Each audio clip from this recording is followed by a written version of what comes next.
కడుపులో ఎలకలు తిరుగుతుంది. ఆకలి వేస్తుంది. టైం ఏమో ఇంకా అవుంటుంది. మా మమ్మీ చాక్లెట్స్ కొనేది అందింది కదా. ఫ్రిడ్జ్లో చాక్లెట్స్ ఉంటాయి.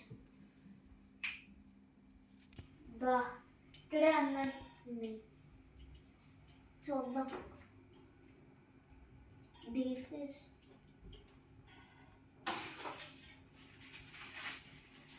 కవర్లో పెడితే తెలియదు అంటుందా శ్రీనది. క్యాట్